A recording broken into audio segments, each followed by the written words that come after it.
Graça e paz, irmãos. Hoje nós vamos meditar no Evangelho de João, capítulo 7, verso 1 em diante. Diz assim: Passada estas coisas, Jesus andava pela Galileia, porque não desejava percorrer a Judéia, visto que os judeus procuravam matá-lo. Ora, a festa dos judeus, chamada de festa dos tabernáculos, estava próxima. Dirigiram-se, pois, a ele os seus irmãos e lhe disseram: Deixa este lugar e vai para a Judéia, para que também os teus discípulos vejam as obras que fazes. Porque ninguém há que procure ser conhecido em público e, contudo, realize os seus feitos em oculto. Se fazes essas coisas, manifesta-te ao mundo, pois nem mesmo os seus irmãos criam nele. Disse-lhes, pois, Jesus: O meu tempo ainda não chegou, mas o vosso sempre está presente. Não pode o mundo odiar-vos, mas a mim me odeia, porque eu dou testemunho a seu respeito de que as suas obras são más. Subi vós outros à festa, eu, por enquanto, não subo, porque o meu tempo ainda não está cumprido.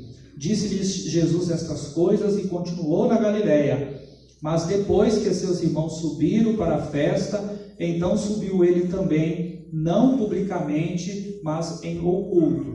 Ora, os judeus o procuravam na festa e perguntavam: Onde estará ele? E havia grande murmuração a respeito entre as multidões. Uns diziam: Ele é bom, e outros: Não, antes engana o povo. Entretanto, ninguém falava dele abertamente por ter medo dos judeus. Corria já em meio à festa, e Jesus subia ao templo e ensinava. Então os judeus se maravilhavam e diziam: Como sabe este letras sem ter estudado? Respondeu-lhe Jesus: O meu ensino não é meu, e sim daquele que me enviou. Se alguém quiser fazer a vontade dele, conhecerá a respeito da doutrina, se ela é de Deus ou se eu falo por mim mesmo. Quem fala por si mesmo está procurando a sua própria glória, mas o que procura a glória de quem o enviou, esse é verdadeiro, e nele não há injustiça. Não vos deu Moisés a lei? Contudo, ninguém dentre vós a observa. Por que procurais matar-me? Respondeu a multidão: Tens demônio. Quem é que procura matar-te? Replicou-lhe Jesus: Um só feito realizei, e todos vós me admirais. Pelo motivo de que Moisés vos deu a circuncisão, se bem que ela não vem dele, mas dos patriarcas, no sábado circuncidais um homem. E se o homem pode ser circuncidado em dia de sábado, para que a lei de Moisés não seja violada, por que vos indignais contra mim pelo fato de eu ter curado no sábado ao todo um homem? Não julgueis segundo a aparência, e sim pela reta justiça. Dizia alguns de Jerusalém: Não é este aquele a quem procuram matar? Eis que ele fala abertamente, nada lhe dizem. Porventura reconhecem verdadeiramente as autoridades que este é de fato o Cristo? Nós, todavia, sabemos de onde este é. Quando, porém, vier o Cristo, ninguém saberá de onde ele é.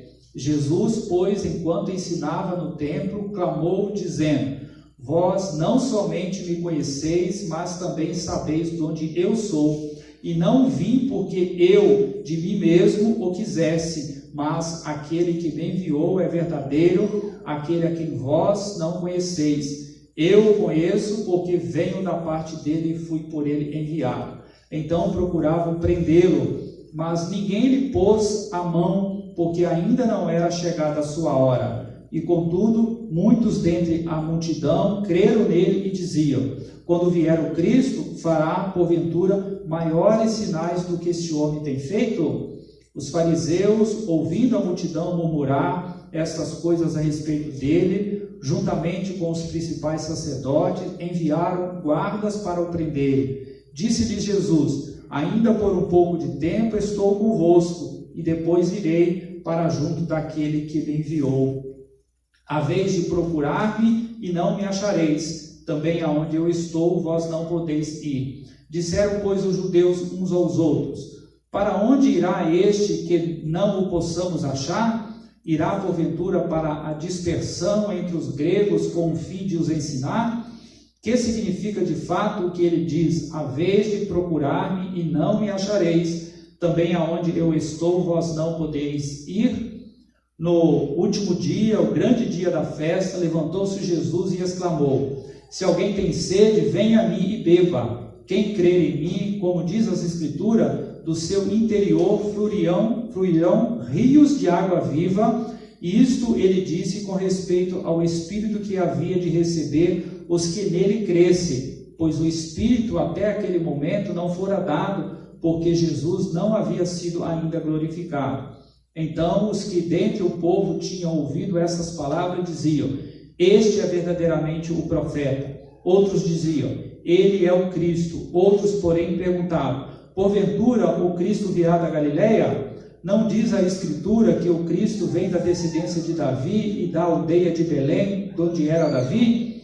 Assim houve uma dissensão entre o povo por causa dele. Alguns dentre eles queriam prendê-lo, mas ninguém lhe pôs as mãos. Voltaram, pois, os guardas à presença dos principais sacerdotes e fariseus, e estes lhes perguntaram: por que não o trouxestes? Responderam eles: jamais alguém falou como este homem. Replicaram-lhe, pois, os fariseus: será que também vós fostes enganados? Porventura creu nele alguém dentre as autoridades ou algum dos fariseus? Quando a esta plebe que nada sabe da lei é maldita. Nicodemos, um deles, que antes fora ter com Jesus, perguntou-lhes: acaso a nossa lei julga um homem sem primeiro ouvi-lo e saber o que ele fez? Responderam eles: dar-se-á o caso de que também tu és da Galileia? Examina e verás que da Galileia não se levanta profeta. E cada um foi para a sua casa. Nós queremos meditar na seguinte grande ideia: vivendo com Cristo, somos rejeitados pelo mundo. Nas últimas mensagens, nós falamos que Jesus viveu um tempo no seu ministério de grande popularidade, onde queriam fazer dele rei de Israel. Mas chegou o momento de Jesus abordar aqueles que o seguiam de forma confrontadora. É nesse momento que aquelas pessoas começaram a abandoná-lo. Outros o trataram de forma sarcástica e outro ainda o traiu. Eles fizeram isso porque não suportaram ouvir o que Jesus ensinava, pois duro era o seu discurso. Aqueles que não o abandonaram, assim o fizeram pelos seguintes motivos. Primeiro, porque valorizaram quem era Jesus. Eles sabiam que ele era o próprio Deus encarnado, se manifestando à humanidade. Segundo, porque eles sabiam que ele era o único que tinha as palavras de vida eterna. Os ensinos de Jesus geraram muitas controvérsias entre a multidão, a liderança religiosa e os seus discípulos. Entre eles havia uma discussão, ou havia muitas discussões, e as pessoas à sua volta o amavam ou o odiavam. Jesus desfrutou do cinismo dos seus irmãos de sangue, do ódio dos judeus e o questionamento da multidão. As pessoas ao seu redor assumiram posições radicais, mesmo que inconsciente, porque não conseguiam ser indiferentes à pessoa do Senhor Jesus. Algumas daquelas pessoas queriam fazer a vontade de Deus e se renderam realmente ao que Jesus ensinava. As palavras de Jesus exigiam que se tomasse uma posição a favor dele ou contra ele, com ele ou com o mundo. Quando pensamos no ministério do Senhor Jesus, nas suas demonstrações de amor, de poder, nos surge uma pergunta: por que ele teve tanto desgaste com aqueles que queriam bem? Por que o odiaram tanto? Precisamos entender, irmãos, que havia um choque cultural entre Jesus e o mundo que ele visitava. Jesus era o próprio Filho de Deus, vindo dos céus, totalmente santo, que entra numa sociedade corrompida pelo pecado, com interesses também corrompidos. E quando Jesus vem a este mundo, ele se chocou com a ordem estabelecida neste mundo. Ele questionou, ele quebrou a sociedade humana com o seu ensino, com as suas palavras duras, e também, em especial, a sociedade judaica. A humanidade tinha seu modo de viver, sua moralidade, sua religião, sua política, e o Senhor Jesus, ao chegar com a sua própria conduta, com o seu próprio ensino confrontador, ele entrou em conflito com esses conceitos da sociedade humana. Nesse sentido, nós queremos meditar sobre 3 conflitos existentes entre Cristo e o mundo. O primeiro deles foi o conceito de pátria.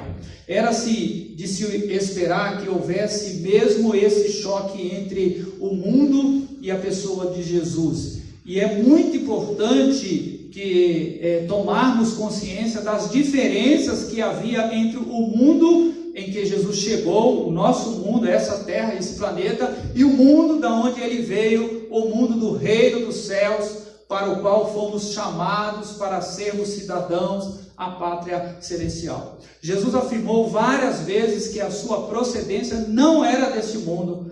Precisamos saber que ele era alguém vindo da parte de Deus, ele era o próprio Filho de Deus encarnado.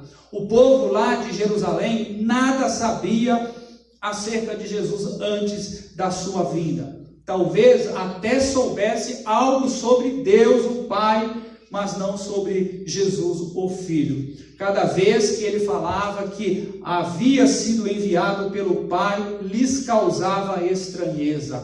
Algumas pessoas de sua época, como muitas dos dias atuais, só consideravam ou consideram Jesus como um grande profeta. Este pensamento contradiz o que Jesus falou sobre si mesmo. Ele falou: antes que Abraão existisse, eu sou. Isto os assustava, pois Abraão viveu aproximadamente mais ou menos 1500 anos antes de Cristo. Ele também falou: quem não comer da minha carne e não beber do meu sangue não pode participar do reino dos céus. Como um ser humano poderia falar estas palavras e ainda ser considerado normal? Um homem normal não poderia falar esse tipo de coisa. A questão é que ele realmente não era um homem normal. Sua origem era divina, por isso ele entrava em choque com a cultura deste mundo. Além disso, por várias vezes Jesus declarou o seu destino: eu vou para junto daquele que me enviou, ou vou para junto de meu Pai. Vejam que isso provocava naquela multidão, na liderança religiosa. O verso 32 diz: os fariseus ouviram a multidão murmurando essas coisas a respeito dele. Então os chefes dos sacerdotes e os fariseus enviaram guardas no templo para o prender. Diante disso, Jesus reagiu no verso 34: para onde eu vou, vocês não podem ir. Eles não conseguiam entender isso, pois a procedência de Jesus não entrava nas suas mentes. Eles ficaram questionando: para onde ele pretende ir, que nós não podemos chegar, não podemos ir?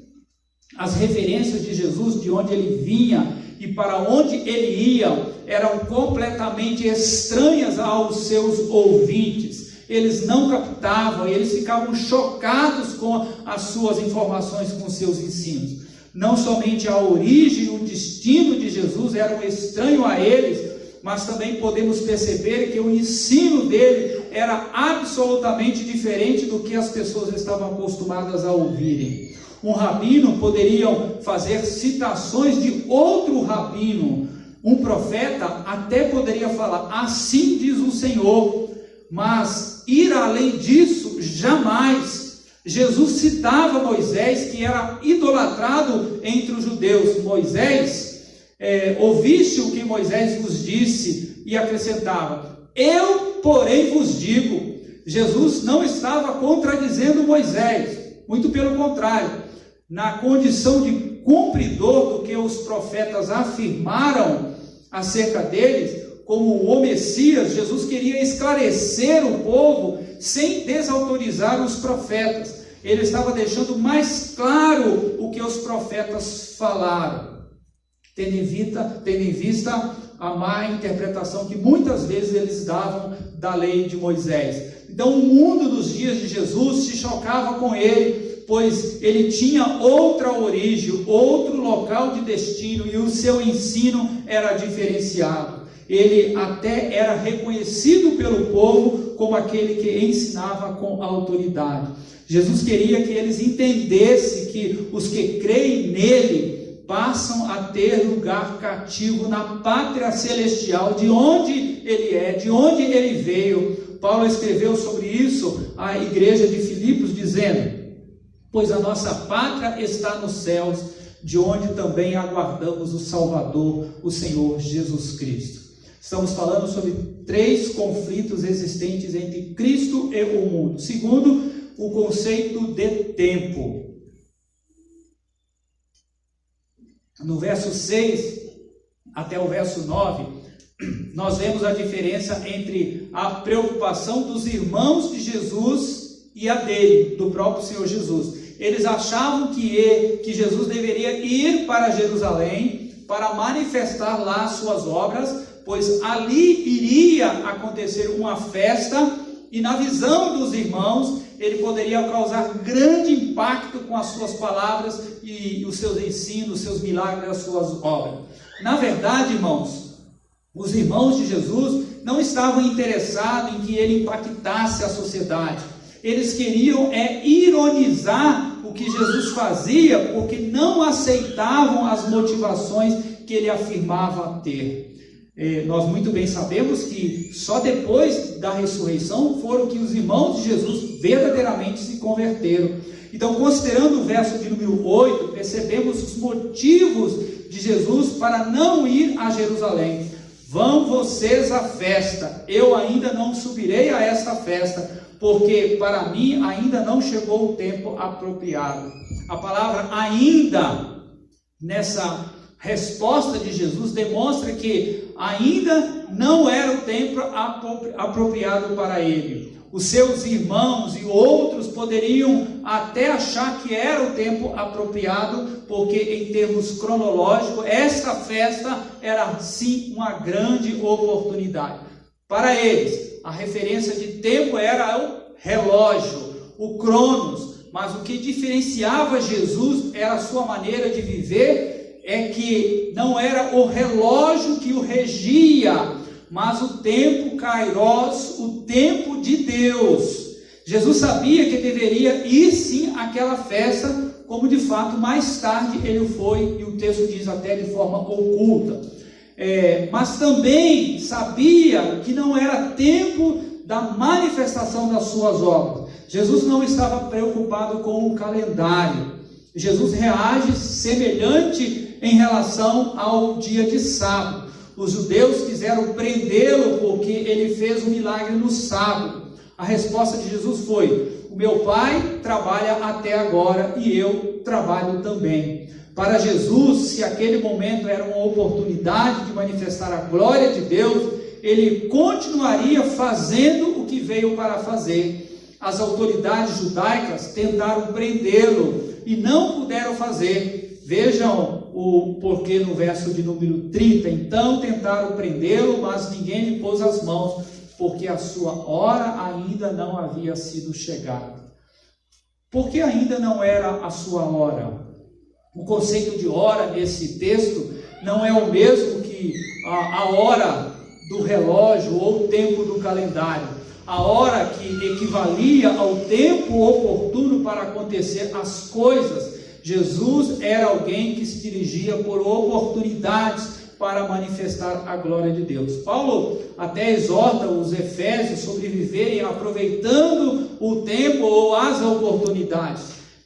Tenha cuidado com a maneira como vocês vivem, não como insensatos, mas como sábios, aproveitando ao máximo cada oportunidade, porque os dias são maus. Então a característica do sábio é procurar remir o tempo ou aproveitar as oportunidades, gastando o tempo da melhor maneira possível. Como podemos usar bem o nosso tempo?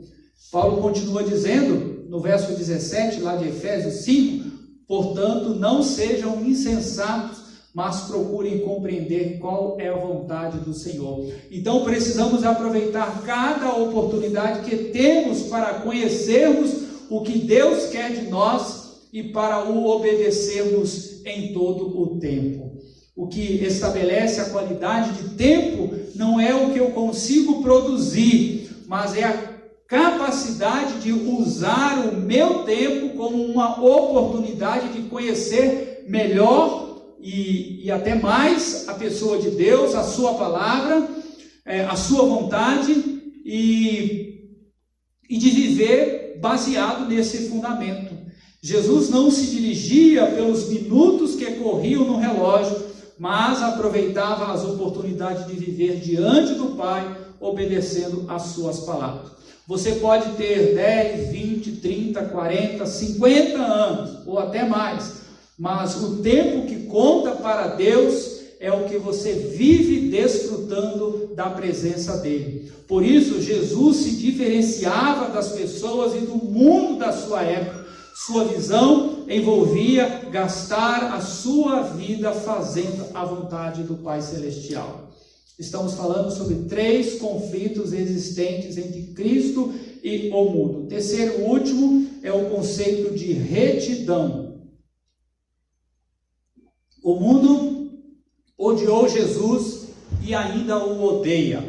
O verso 7 diz: o mundo não pode odiá-los, mas a mim odeia, porque dou testemunho de que o que ele faz é mal.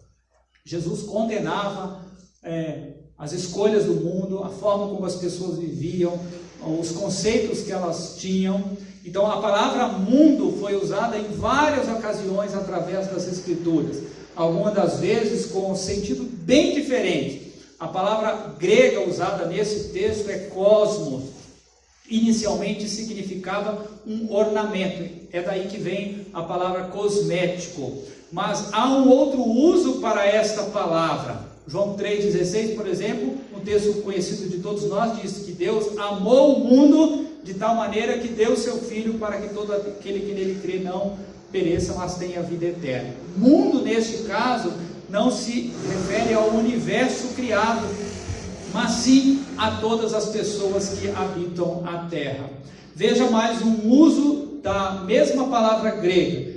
1 João 2,15. Não ame o mundo nem o que nele há. Se alguém amar o mundo, o amor do Pai não está nele, pois tudo que há no mundo, a cobiça da carne, a cobiça dos olhos, a ostentação dos bens, não provém do Pai, mas do mundo. O mundo e a sua cobiça passam, mas aquele que faz a vontade de Deus permanece para sempre. Aqui, nesse texto, o mundo se refere a um sistema implantado na terra, em que todos os seus aspectos políticos, econômicos, social, são orquestrados por Satanás. Esse sistema impõe o que devemos fazer, como devemos nos vestir, o que devemos ter, o que ouvimos, o que vemos, o que falamos. Então esse mundo, João está dizendo aqui, ele é hostil a Deus, pois não aceita a autoridade de Deus sobre ele. Esse mundo quer ditar um modo de vida rebelde contra Deus, sem reconhecer a sua autoridade. Por quê? Porque ele é orquestrado pelo diabo. Perceba como Jesus se referiu a este mundo. João 12:31. Chegou a hora de ser julgado este mundo. Agora será expulso o príncipe deste mundo. Então o padrão do mundo nos campos da política, da arte, da sexualidade, da economia, da justiça, são absolutamente contrários à proposta de Deus. O mundo está sendo governado de acordo com a proposta satânica de rebeldia contra o Senhor. Jesus estava mostrando que o mundo o odeia, mas por que o odiaria? Observe o que ele indagou no verso 19. Moisés não lhes deu a lei, no entanto, nenhum de vós a obedece, porque vocês procuram matar-me. Jesus sabia e estava falando que os fariseus o tentavam matar, enquanto que a lei de Moisés dizia claramente: não matarás. Ele conhecia as intenções daqueles homens e como ela era totalmente contrária à lei de Moisés, que eles diziam que seguia e obedecia. Por isso ele revela aquela intenção assassina de matá-lo sem nenhum tipo de culpa. Quando as pessoas são denunciadas em suas faltas, elas geralmente não apreciam nem um pouco isso. Ainda mais quando isso acontece na frente de tantas outras pessoas, que foi o que aconteceu naquele momento. Não queremos ser expostos ao que está errado em nossa vida. Quando Jesus denunciou a intenção assassina deles, estava revelando a hipocrisia que eles viviam e não desejo por buscar em fazer a vontade de Deus. Jesus denunciou que eles eram superficiais, verso 24, que eles não obedeciam a Deus, verso 28, e que os ensinos deles eram mundanos, enquanto que o seu ensino não era deste mundo. Ao ouvirem o testemunho verdadeiro de Jesus, eles o repudiaram. Cristo estava denunciando o engano, a falsidade e a corrupção deles. Tudo muito parecido com aquilo que a gente vê governando este mundo. No início eu disse a grande ideia: vivendo com Cristo somos rejeitados pelo mundo, porque o mundo jaz no maligno. Tudo rema contra a vontade e a santidade de Deus. O Evangelho é loucura para este mundo vil. As pessoas que aqui vivem não entendem ou não querem entender as coisas de Deus. Ao tratar o mundo em sua época, Jesus lhes trouxe a verdade. Ele sabia que somente lidando com a verdade seria possível transformar aquela sociedade. Por isso é que somos exortados por Paulo a não sermos cúmplices das obras infrutíferas das trevas. Devemos reprová-las. O que escolhemos? A cumplicidade com o mundo ou a reprovação dele?